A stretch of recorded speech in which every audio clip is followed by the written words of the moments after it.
आदरणीय श्री महेश चंद्र शर्मा जी, आदरणीय सुनील अंबेकर जी, आदरणीय श्री प्रकाश जी और यहाँ पर मौजूद भाइयों और बहनों, मैं सबसे पहले धन्यवाद करता हूँ, शुक्रिया अदा करता हूँ कि आज के दिन मुझे ये अवसर मिला, क्योंकि आज का दिन पूरा देश जहाँ स्वतंत्रता दिवस मना रहा है, उस दिन हम ये भी कल्पना करते हैं कि अखंड भारत की कल्पना लेके अखंड भारत परिसंवाद में हम लोगों ने हर साल की तहत इस बार भी अखंड भारत परिसंवाद हुआ है। मैं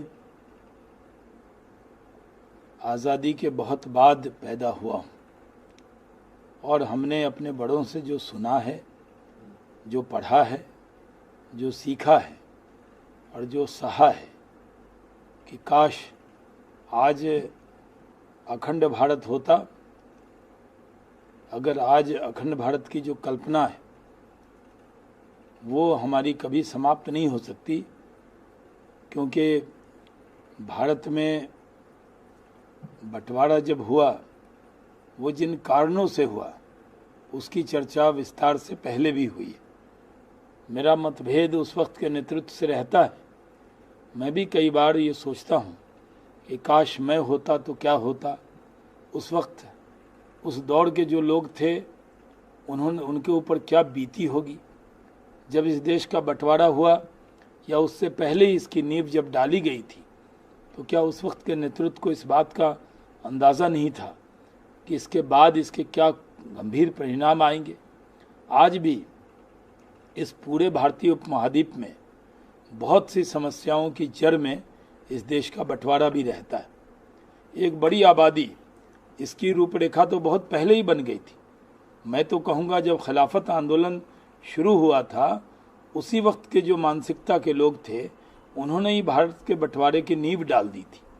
उस वक्त जो लोग खिलाफत आंदोलन में शामिल हुए और जो ये मानकर चल दिए कि इस मुल्क में नहीं रहकर वो अफ़गानिस्तान चले गए, वो हीरे जवाहरात लेकर, अपनी पूरी जायदाद लेकर वो वहाँ चले गए, उनकी ज़िंदगी का क्या हाल हुआ, इस पहलू को मैं ज़्यादा चर्चा करना नहीं चाहता। लेकिन उन गलतियों के बाद भी उस वक्त का जो मुस्लिम नेतृत्व था उसने क्यों नहीं समझा, क्यों नहीं सीखा। अगर खिलाफत आंदोलन की उस वक्त, ऐसे तो उस वक्त खिलाफत आंदोलन को भारत के नेतृत्व के ज़रिए जो सपोर्ट भी हुआ वो भी एक बहुत बड़ी भूल थी। अगर वो भूल ही भारत के बंटवारे की एक नींव बन गई, और उस वक्त जो लोग यहाँ से गए थे उनके लिए ये बहुत सीखने की चीज़ थी कि जो अपना वतन होता है, अपनी मिट्टी होती है, अपनी जननी मातृभूमि होती है, उससे आप अलग होकर कहीं चले जाएंगे, वो सम्मान कहीं आपको मिल ही नहीं सकता। और उन लोगों को उस सीख से भी कोई सीख नहीं लिया। लेकिन इस देश में इस तरह के मानसिकता के लोग थे, और इस तरह के मानसिकता के लोगों ने एक नहीं अनेक बार ऐसी कोशिशें की। मैं कई बार, मुझे आज बोलने में कोई झिझक नहीं होनी चाहिए, लेकिन मैं मानता हूं कि शायद हमारा जो देश का उस वक्त का नेतृत्व था वो काफ़ी मैच्योर था, लेकिन काफ़ी उम्र दराज भी था। शायद वो इंतज़ार करने के लिए तैयार नहीं थे। वो उस वक्त इस बात के लिए तैयार नहीं थे कि इस पर और थोड़े दिन तक मंथन हो, इस पर चिंतन हो, इस पर मनन हो, इसके बाद बंटवारे के बाद क्या क्या कमियां होंगी, उसके बाद क्या क्या दिक्कत होगी, उसके बाद क्या क्या दुश्वारियां पैदा हो जाएंगी, उसके बाद आने वाली पीढ़ी को क्या क्या कष्ट झेलना पड़ेगा, उसके बाद आने वाली पीढ़ी को इस बात को लेकर सबसे ज़्यादा नुकसान किस बात का होगा। जिन लोगों ने इस देश के बंटवारे की नींव डाली वो लोग पाकिस्तान की मांग करने वाले। ऐसे तो लोग कहते हैं कि हम लोग बहुत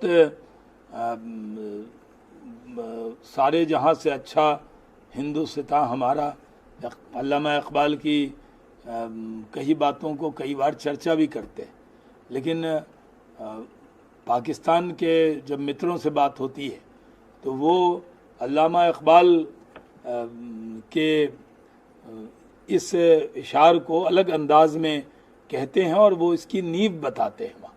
और मैं मानता हूँ कि उस वक्त इस मुल्क में जब बंटवारे की नींव डल रही थी तब भी अगर उस वक्त कोशिशें होती, आज जब मैं देखता हूँ मुड़ के उस तरफ तो मुझे लगता है कि कितनी बड़ी गलतियाँ हो रही थी और सामने वो सारी चीज़ें दिख रही थी। मुस्लिम समाज में ये सही है कि कुरान की और हदीस की व्याख्या एक नहीं है, अनेक है। जो हम सब ये मानते हैं कि ये भारत हमारा देश है, हमारी जननी मातृभूमि है, हमारा ये रूट है, हमारा कंधार से लेकर आप पूरे भारतीय महाद्वीप में जाएं, हमारा डीएनए एक है, हम सब एक सोच के लोग हैं, हम बड़े दिल के लोग हैं। कई बार मुझसे लोग कहते हैं कि अगर परिभाषा हो, हर मज़हब के लोगों के बारे में अलग अलग परिभाषा होती। और मैंने इस्लामिक हिस्ट्री भी बहुत पढ़ी है, मैं अभी भी जब कोई चीज़ें होती हैं तो उसको पढ़ने की कोशिश करता हूँ। ये नहीं है डिग्री प्राप्त करना और पढ़ना। एपीजे अब्दुल कलाम कहते थे कि नॉलेज जो है वो किसी भी उम्र में किसी को भी आ सकती है, और हम उसकी तरफ कई चीज़ें मेरे अंदर जो शौक़ है, मैं आज दौर बदल गया है। पहले बहुत पढ़ना पड़ता था, पहले मेंबर ऑफ पार्लियामेंट जाते थे, लाइब्रेरी में घंटों बिताते थे, 20 किताब। महेशचंद शर्मा जी को तो पढ़ने की आदत है, तो पार्लियामेंट में मैंने लाइब्रेरी में उनको कई बार देखा है कि कई किताबें जो वहाँ पे हैं उसका रेफरेंस लोग निकाल कर लाते थे, वो पार्लियामेंट के भाषण में उसको कोट किया जाता था। लेकिन जब दुनिया बदली है तो यूट्यूब है, गूगल है, उसके वजह से बहुत सी जानकारी आती है, लेकिन बहुत सी गलत जानकारी ज़्यादा आती है। सही जानकारी का माध्यम नहीं होता है। कई चीज़ें अगर आप किसी के बारे में जानकारी लेंगे तो वो जानकारी सही जानकारी सही स्रोत से ही मिलेगी। और तब मैं देखता हूँ कि यहाँ सबसे बड़ा दुर्भाग्य ये रहा, ख़ास तौर पे उस वक्त जब देश का बंटवारा हो रहा था 2 नेशन थ्योरी के नाम पर, जब जो बंटवारा में शामिल लोग थे उन लोगों ने, जिन्होंने पाकिस्तान मांगा नहीं था, उनके ऊपर तो पाकिस्तान थोप दिया गया। जिन्होंने पाकिस्तान की कल्पना की थी, ख्वाब देखा था, वो बहुत से तत्व आज भी हिंदुस्तान में रह गए। और उस वक्त जब बंटवारा हुआ, अगर आप देखें कि ईस्ट और वेस्ट पाकिस्तान बना, तब भी बड़ी तादाद में लोग गए, लेकिन बहुत से लोगों को तो पता नहीं लगा। मैंने बहुत रिसर्च किया इस पर, मैंने कोई किताब नहीं लिखी है, लेकिन मैं इसको पूरी तरह प्रैक्टिकली, मैं पार्टी के प्रचार में भी जब कहीं जाता हूं तो उस बार इलाके में, क्योंकि मुझे सब जगह जाने का मौका मिलता है, तो मैं सिर्फ भाषण करके नहीं लौटता, बल्कि वहाँ के बारे में पूरी जानकारी लेता हूँ। उस जानकारी पर मैं आपको कह सकता हूँ कि जब ये हो गया, उस वक्त का नेतृत्व अगर चाहता तो इसको रोक सकता था। और उस वक्त बड़ा दिल दिखाना, कौन बड़ा दिल दिखाएगा? ये सही है कि जो सच कहते हैं कि जो हिंदुत्व की आइडियोलॉजी पे चलते हैं, जो लोग सनातनी हैं, उनका दिल बहुत बड़ा है, क्योंकि उनकी बहुत शाखें हैं। जैन समाज के लोग तो एक चींटी पर भी पैर न पड़े इसकी चिंता करते हैं, और दिल बड़ा होता ही है। और इसलिए कहते हैं कि भारत के अंदर इस्लाम के मानने वाले तो ओल्डेस्ट चर्च भारत में मिल जाएंगे, ओल्डेस्ट मॉस्क भारत में मिल जाएंगे। यहाँ के मैं अगर उस पर चर्चा करने लगूंगा तो वो विषय से मैं भटक जाऊंगा, मैं उस पर नहीं आना चाहता। लेकिन मैं पूरी तरह कहना चाहता हूँ कि अगर हिंदुस्तान में हिंदुस्तानियों का या यहाँ के डीएनए में ये खुसूसियत है कि अगर दिल बड़ा न होता तो ओल्डेस्ट चर्च न होते, दिल बड़ा न होता तो इतनी बड़ी तादाद में इस्लाम के अनुयायी न आते। और कई बार आजकल छोटी छोटी बातों पर इतना बड़ा हंगामा हो जाता है, जिस तरह का हंगामा सुन के लगता है कि इस देश में जो देश को बदनाम करने वाले लोग हैं इस तरह का संदेश देते हैं जैसे इस देश में अन्य धर्म के मानने वाले लोग पूरी तरह सुरक्षित नहीं है।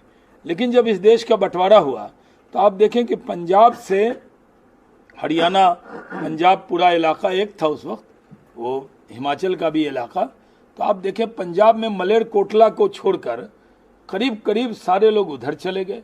उधर के लोग करीब करीब 98% माइग्रेशन इधर से उधर हुआ, लोग गए। महात्मा गांधी जी का मैं बहुत सम्मान करता हूँ, मैं उनके शान में कोई गुस्ताखी नहीं करना चाहता, लेकिन मैं मानता हूँ कि वो भी इंसान थे। इंसान और फरिश्ते में अंतर यही होता है कि इंसान गलतियों का पुतला माना जाता है। यानी अगर आप किसी भी इंसान और देवता और फरिश्तों में अंतर क्या है, क्योंकि किसी भी इंसान को अगर हम ये कह दें कि हम पूरी तरह पूर्ण हैं, 100% हमारे अंदर कोई कमी नहीं होगी, तो ये अतिशयोक्ति होगी। ऐसा नहीं हो सकता। सुधार की गुंजाइश हरदम रहती है। और कई बार जो राय बनती है वो एक राय नहीं होती, 2 राय होती है। बहुमत से एक राय को स्वीकार करते हैं तो वो लोकतांत्रिक तरीका कहलाता है, क्योंकि राजा की एक राय होती थी। लेकिन लोकतंत्र में, लोकतांत्रिक देश में एक राय, एक व्यक्ति की राय से कई लोग सहमत होते हैं। कोई भी बड़ा से बड़ा व्यक्ति हो, वो देश के प्रधानमंत्री हैं तो वो भी कैबिनेट डिसीजन से बंधे होते हैं। अगर कहीं कोई अनाउंसमेंट भी करते हैं तो पोस्ट फैक्टो अप्रूवल होता है उसका, उस पर सहमति होती है। लेकिन बंगाल में जिस तरह डायरेक्ट एक्शन हो रहा था और एक समझौता भी हुआ कि पाकिस्तान में जब ईस्ट पाकिस्तान में जुल्म ज़्यादती होने लगी, वहाँ के लोगों पर जिस तरह से कत्लेआम होने लगा, तो उस वक्त सरदार पटेल ने कहा नेहरू जी से और पत्र भी लिखा कि जिस तरह का हाल वहाँ किया जा रहा है, तभी वो नेहरू लियाकत पैक्ट हुआ कि माइनॉरिटीज़ एक दूसरे के यहाँ जो माइनॉरिटीज़ के लोग हैं उनकी हिफाजत करेंगे। और माइनॉरिटीज़ की परिभाषा अलग थी और माइनॉरिटीज़ की परिभाषा भी एक अलग विषय है, उस पर भी जाने पर बहुत लंबा हो जाएगा। तो मैं मानता हूँ कि उस वक्त जो गलतियाँ हुई, मैं एक बात आज जिम्मेदारी से कहना चाहता हूँ कि अगर जो लोग कहते हैं कि मज़हब के नाम पर मुल्क एक हो सकता है, तो अगर मज़हब के नाम पर एक मुल्क हो सकता है तो फिर बांग्लादेश और पाकिस्तान का बंटवारा कैसे हुआ? दुनिया के इतिहास में एक ही धर्म के लोगों ने एक ही धर्म के 1 मिलियन लोगों को, 10 लाख लोगों को कत्ल नहीं किया होगा। यानी बांग्लादेश इसका उदाहरण है। मैं आज पंडित दीनदयाल उपाध्याय संस्थान में खड़े होकर इस माध्यम को इस जरिया बनाते हुए देश के उन लोगों से कहना चाहता हूं कि जो लोग धर्म के नाम पर इस देश में जिस तरह का माहौल पैदा करते हैं, उनको ये जानना चाहिए कि अगर धर्म के नाम पर जो देश था तो क्यों वहाँ पर क्यों फसाद हुआ, क्यों इतना बड़ा झगड़ा हुआ, 10 लाख लोग मारे गए, मस्जिद में भी जो छुपे थे उनको भी सर कलम कर दिया गया। इस तरह का कत्लेआम मुश्किल से सुनने को मिलता है जो यहीं पे हुआ, क्योंकि उनके लिए भाषा महत्वपूर्ण थी, उनके लिए उनकी जननी मातृभूमि महत्वपूर्ण थी। उनको लगता था कि हमारे सरजमी पर बिहारी आकर बैठ गए, हमारा रोजगार ले गए, हमारा कल्चर ले गए, क्योंकि बंगाली संस्कृति अलग है। बंगाल को जो लोग नहीं जानते हैं, वो बंगाल में जो सोच है, हमारे यहाँ आप नॉर्दर्न इंडिया में आएंगे तो अलग अलग इलाके में पूजा पद्धति बदलती रहती है। मैं बिहार से आया तो हमारे यहाँ आजकल कई लोगों को कष्ट होता है, कोई कहता है अजान नहीं होना चाहिए तो इतने बजे कीर्तन नहीं होना चाहिए तो ये नहीं होना चाहिए। मैं सुपौल में जहाँ पे रहता हूँ तो मैं ये नहीं कि मैं अब बीजेपी में आ गया हूँ इसलिए वहाँ रहता हूँ। मेरे पिताजी ने एक छोटी सी ज़मीन खरीदी, टीचर थे, तो उस मोहल्ले में एक ही मुस्लिम का घर है, वो मेरा है। जो लोग ये सुन रहे होंगे वो वेरीफाई कर सकते हैं। और ठीक मेरे घर के सामने एक मंदिर है, तो सुबह जहाँ पीछे में मस्जिद है अजान की आवाज़ आती, तो हमारे यहाँ बिहार में ये प्रचलन है कि वो कैसेट चला देते थे भजन का। तो मुझे अभी कई भजन याद है, काले के शिव को मनाऊं रे शिव मानत नहीं, भांग धतूरा कहाँ से लाऊं रे शिव मानत नहीं। इस तरह के कई भजन मुझे याद है। और मैं ये मानता हूँ कि जो वो अगर सुबह भजन चलता था, अजान तो थोड़ी देर हुई और फिर उसके बाद जिनको नमाज पढ़ना वो नमाज की तरफ चले गए, लेकिन वो भजन का कैसेट लगा देते थे और वो चलता था तो उठ गए तो अब्बा मेरे टीचर थे तो पढ़ना ही पड़ेगा। तो वो मेरे सही वक्त पे उठने का माध्यम बना, मेरी ताकत बना, मेरी कमज़ोरी नहीं बना। तो इस मुल्क में भारतीय संस्कृति, मुझे ये भी सौभाग्य है कि मैं जिस शहर का हूँ सुपौल का, वहाँ पर कोई भी ऐसे खान पान की चीज़ नहीं है जिसको हिंदू और मुसलमान अलग खरीद सके। यानी एक दुकान, एक थाली, एक प्लेट, वहाँ की भाषा मैथिली, वहाँ के बहुत से लोग, अब तो धोती कोई भी पहनता नहीं, लेकिन जब मैं वहाँ पढ़ता था तो सुपौल में मुस्लिम समाज के भी 90% लोग धोती पहनते थे, मैथिली बोलते थे। आप पहचान ही नहीं सकते। यहाँ तो उर्दू को भी इस्लाम से जोड़ दिया गया और उर्दू के नाम को मुसलमानों का नाम बना दिया गया, जबकि उर्दू का इस्लाम का कोई रिश्ता नहीं था। लेकिन उर्दू तो एक जंगी ज़बान थी, लेकिन उसको इस तरह से जोड़ दिया गया जिस तरह नाम से पहचान होने लगी, और नाम से जो पहचान होने लगी उससे जब बंटवारा हुआ तो नाम को लेकर और कई चीज़ों को लेकर कई सारी दुश्वारियों का सामना करना पड़ा।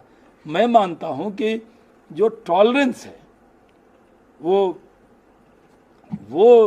सीखना अगर किसी से हो, मैं कोई तुष्टीकरण नहीं कर रहा, मैं कह रहा हूं कि हिंदू समाज से सीखना चाहिए। आज भी अगर हम कोई नहीं सीखे तो उसको पढ़ना चाहिए, क्योंकि अगर इतनी बड़ी आबादी, और जिस आबादी में जहाँ वसुदेव कुटुम्बकम की बात हो, पूरी वसुधा, all mankind our family, ये कंसेप्ट हो, वहाँ तो विवाद शुरू ही नहीं हो सकता। जहाँ जैन समाज के लोग हों जो चींटी की भी रक्षा करें, वहाँ कोई दंगे फसाद और हत्या की कोई राजनीति हो ही नहीं सकती। जहाँ सर्वजन हिताय सर्वजन सुखाय की बात हो, वहाँ कोई बात हो ही नहीं सकती। और मैं मानता हूँ यही वजह है, ये सही कहा कि कुछ बात है कि हस्ती मिटती नहीं हमारी, कुछ बात तो है। और बहुत से नए लोग जब आते हैं तो कई बार विचलित हो जाते हैं कुछ चीज़ों को देखकर। आजकल तो देश के बड़े से बड़े व्यक्ति के लिए कुछ भी आपको यूट्यूब पे मिल सकता है। पता नहीं हमारी भारत सरकार ने उस पर अब कुछ चेक एंड बैलेंस किए। किसी का चेहरा किसी के साथ लगा के किसी को कोई भी आकर खुलेआम, आज़ादी का मतलब गाली देना तो नहीं आज़ादी। जो महापुरुष हैं उनके बारे में किसी को कुछ भी बोलने का अधिकार इस देश के संविधान ने आज़ादी दी है, लेकिन आज़ादी गाली देने को नहीं दी, आज़ादी किसी को परेशान करने के लिए नहीं दी। तो मैं कह रहा था कि जब ये देश का बंटवारा हुआ तो कई बार मैंने देखा कि पंजाब में जाइए, मैं तो महज जी आपको पता है कि मैं युवा मोर्चा में था तो मैं पंजाब में वक्ता के नाते जाता था, प्रभारी भी रहा। तो मैं मलेरकोटला गया, उसके अलावा बड़ी बड़ी मस्जिदें देखी, मीनारें देखी, और मैंने पूछा तो यहाँ कोई आबादी नहीं है, लेकिन उन बड़ी बड़ी मस्जिदों का भी सब लोगों ने सम्मान किया। वो बंद मस्जिद थी, अब तो कुछ उसमें से आबाद भी हुई। आर्कियोलॉजिकल सर्वे ऑफ इंडिया की सैकड़ों मस्जिद है जिसको भारत सरकार उसकी देखरेख कर रही है। आज हमारी भी सरकार है तो वो भी उसकी देखरेख कर रही। तो कहीं पर कोई ये नहीं हुआ कि ये सोच का फर्क होता है, ये तालिबानी सोच होता है जो सब कुछ मिटा देना, बामियान की मूर्तियां तोड़ देना। आप किसी भी चीज़ को तोड़कर किसी के दिल से वो चीज़ मिटा नहीं सकते। और यही वजह है कि पाकिस्तान जब ईस्ट पाकिस्तान बना तो जो नदी का इलाका था, कई महीने तो लोगों को पता ही नहीं लगा कि देश का बंटवारा हो। जो कोसी का इलाका है, जब जहाँ मैं सुपौल का जिक्र कर रहा हूँ, इतनी नदियाँ हैं कि कम्युनिकेशन नहीं था, कई को रेडियो से पता लगा। तो लोग अपने मिट्टी में रहे, बहुत से लोग हैं। और मैं ये भी कह दूं कि बड़े बड़े लोग बंटवारे के वक्त में देश छोड़ के गए और बाद में महाजिर बनकर, रिफ्यूजी बनकर रहे। लेकिन अपने देश में जिन्होंने अखंड भारत को माना, जिन्होंने माना कि ये जननी मातृभूमि, ये हमारी सरजमी, हम जिंदा हैं तो इसी मुल्क के लिए और मरेंगे तो इसी मादरे वतन के खाक में मिल जाएंगे। कहते हैं पंचतत्व का कंसेप्ट है। हमारे यहाँ भी जो इस्लाम मज़हब को फॉलो करते हैं, वहाँ कहा जाता है कि जिसकी मिट्टी से बना कोई ये नहीं कहा गया कि खुदा ने ऐसे ही बनाया, कहा मिट्टी से बना। तो मिट्टी का मतलब क्या है? मिट्टी अपने जहाँ पैदा हुए, कंसेप्ट ये है जब किसी की मौत हो जाती है और दफना दिया जाता है तो कहते हैं इसकी मिट्टी यहीं की थी, इसकी मिट्टी यहीं की थी, इसी मिट्टी से बना था, इसलिए यहीं इसको मिट्टी नसीब हुई। तो जब बंटवारा हुआ उस वक्त दिक्कतें बहुत थी। लोग, मौलाना अबुल कलाम आज़ाद को मैं बहुत फॉलो करता हूँ और उनकी तकरीरों को मैंने तकरीबन पढ़ा है, मतलब मैंने उनको बहुत पढ़ने की कोशिश की और मैंने ये भी सोचने की कोशिश की है कि मौलाना आज़ाद को किन परिस्थितियों से गुजरना पड़ा होगा। आजकल भी होता है, कई बार मैं भारतीय जनता पार्टी में काम करता हूँ, तो जब अटल जी की सरकार बनी थी तो अटल जी की सरकार में मुझे पहली कैबिनेट में सिकंदर बख्श साहब को मौका मिला और जो दूसरी कैबिनेट थी उसमें मुझे मौका मिला अटल जी के 99 से 2004 के कार्यकाल में। तो मैंने जब कुछ लोग सरकार के ख़िलाफ़ बोल रहे थे तो मैंने एक बार अटल जी को कहा कि सर आज आप उस स्थान पे हैं जहाँ नेहरू जी, और मैं मौलाना अबुल कलाम आज़ाद के छींटा के बराबर भी नहीं हूँ, लेकिन ये सही है कि मैं आपके कैबिनेट में सदस्य हूँ और इस नाते मैं ये कह सकता हूँ कि जितनी मसावात से, ईमानदारी से आपने सर्व शिक्षा अभियान चलाया, जिस तरह सब बच्चों को खाना मिले, ये कंसेप्ट किया, तो ये दूसरे लोग होते तो कितना ढिंडोरा पीटते, आपने वो किया। तो मौलाना आज़ाद ने बहुत सारी गालियाँ सुनी। मौलाना अबुल कलाम आज़ाद जैसे लोग, आज हम लोग इसलिए ट्विटर, फेसबुक और इस पर कुछ गालियाँ आती हैं तो मैं विचलित नहीं होता। मौलाना अबुल कलाम आज़ाद जब गए थे अलीगढ़ तो वहाँ उनके साथ वो दुर्व्यवहार हुआ था जो मैं आज बोल नहीं सकता, या इतना थूका था लोगों ने उनको। तो फिर भी वो अपनी जननी मातृभूमि से प्रेम में इस मुल्क के साथ रहे। उनकी तकरीर कई बार आपके संस्थान में भी कई लोगों ने कोट किया है कि उन्होंने जब जामा मस्जिद से कहा था कि तुम पाकिस्तान चले जाओगे, अलग राष्ट्र बन जाएगा, तो तुम वहाँ जाकर क्या कहोगे। उनकी लंबी तकरीर है कि ये हम मजहब मिलेंगे, हाँ, उन्होंने जो कहा कि ये जामा मस्जिद की मीनारें तुम्हें रोड़ों कर बुला रही, ये तुम्हारे बाप दादा के मज़ार, ये तुम्हारी ख्वाजा अजमेरी की दरगाह, तुम वहाँ जाओगे तो इनका क्या होगा। तुम वहाँ जाओगे, तुमको वहाँ हम मज़हब मिल जाएंगे, हम वतन नहीं मिलेंगे। मैं जब ये कहता हूँ तो रोंगटा मेरा खड़ा हो जाता है। हम वतन क्या होता है? मान लीजिए आप खड़े हैं, कोई व्यक्ति जा रहा है और वो व्यक्ति आता है, आप मदद ज़रूर करेंगे, लेकिन वो व्यक्ति अगर कहता है मैं आपके गांव का हूँ, आपके सुपौल का हूँ, तो मेरी जिम्मेदारी बढ़ जाती है, क्योंकि मेरे वतन का है। वतन का कंसेप्ट क्या है? वतन का कंसेप्ट, ऐसे तो अखंड भारत ही वतन, हम तो इस सोच के लोग हैं, लेकिन हम मज़हब से हम वतन का रिश्ता हरदम बड़ा होता है। और यही बात प्रोफेट मोहम्मद सल्लल्लाहु अलैहि वसल्लम ने जब मक्का के रहने वालों ने उनको मजबूर किया, यानी वो गार में छिपे और मदीना गए, जिसको हिजरत कहते हैं, जो हिजरी गिना जाता है, तो उन्होंने उस वक्त अपने सरजमी को कंसेप्ट संबोधित किया। कई बार लोग कहते हैं नहीं साहब इस्लाम में ये नहीं है, तो अगर इस्लाम में ये नहीं है तो आका ने क्यों संबोधित किया? हमारे आका ताजदार मदीना मोहम्मद सल्लल्लाहु अलैहि वसल्लम, उन्होंने कहा अय मक्का, अगर तेरे रहने वाले मजबूर न करते तो मैं ज़िंदगी के बाकी तमाम दिन तुझ में ही गुजारता। तो उन्होंने आवाम को एड्रेस नहीं किया, उन्होंने सरजमी को एड्रेस किया। अगर उनको अपनी सरजमी मक्का से प्यार था और शाहनवाज हुसैन को अपनी सरजमी हिंदुस्तान से प्यार है, तो ये मुल्क का भी रास्ता है और ये मज़हब का भी रास्ता है। इसलिए कहते हैं, कई बार इस्लाम में कहा गया कि हुब्बुल वतनी आधे ईमान का दर्जा रखता है। अपने वतन से किसी को अगर मोहब्बत नहीं तो उसको अपने को धार्मिक कहलाने का भी हक नहीं। ये अपनी मातृभूमि है, ये अपना देश है। और मैं कई बार कहता हूँ कि इस बंटवारे का, ये अखंड भारत नहीं हुआ, इसका नुकसान तो उनको हुआ जो बड़ी आबादी है, उसने तो क्या क्या झेला, उस पर एक अलग व्याख्यान माला हो सकती। लेकिन सबसे ज़्यादा उन तकरीर करने वालों ने झिलवाया, जिनके वजह से आज भी अल्ताफ़ हुसैन को बाहर रहना पड़ रहा है, आज भी वो मुहाजिर बन के रह रहे हैं। और आज भी मैं अपने वालिद का शुक्रगुजार हूँ कि उनके फैमिली के कुछ लोग गए ईस्ट पाकिस्तान और वो लौट के नहीं आए, वो मारे गए। लेकिन मेरे वालिद जो थे वो कम उम्र में उनकी माँ चली गई थी, कम उम्र में उनके वालिद चले गए थे, लेकिन उन्होंने तय किया कि हम इसी मुल्क में रहेंगे। और हमें इस बात पे गर्व है कि आज मैं बराबर कहता हूँ, ये मेरा कोट है पार्लियामेंट के अंदर, 2000 में पेटेंट करा लिया है मैंने उसको, क्योंकि मैंने पार्लियामेंट में बोला कि भारत के मुसलमानों के लिए भारत से अच्छा देश और हिंदू से अच्छा दोस्त नहीं हो सकता।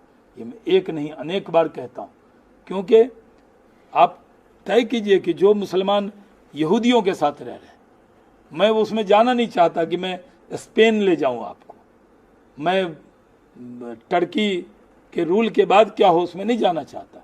लेकिन मैं मानता हूं कि जो लोग जूस के साथ रह रहे हैं, ईसाई के साथ रह रहे हैं और जो लोग हिंदू के साथ रह रहे हैं, वो अंतर जिनको देखना हो वो अंतर देख ले। तो आज के दिन हमें ये संकल्प लेना चाहिए कि हम सब इकट्ठे होके इस मुल्क में मान कर कि ये हमारा मुल्क है, इसकी खिदमत करना, इस अपनी संस्कृति पर, अपने मुल्क पर, अपने महापुरुषों पर गर्व करना, यही सही आज़ादी यही होगी। स्वतंत्रता दिवस के अवसर पर मैं आप सबको बहुत बधाई देता हूँ। मैं मानता हूँ कि मुझे अवसर मिला है, यहाँ मैंने दीनदयाल जी को नहीं देखा, लेकिन मुझे सौभाग्य प्राप्त है कि मैंने नाना जी को देखा है और नाना जी के साथ कुछ पल मैंने भी गुजारे हैं। और इतने दीनदयाल शोध संस्थान जो देश का सबसे बड़ा संस्थान है, उसमें आकर मुझे बोलने का आपने अवसर दिया, मैं आपको बहुत धन्यवाद करता हूँ। जय हिंद। वाह, धन्यवाद मित्र, धन्यवाद।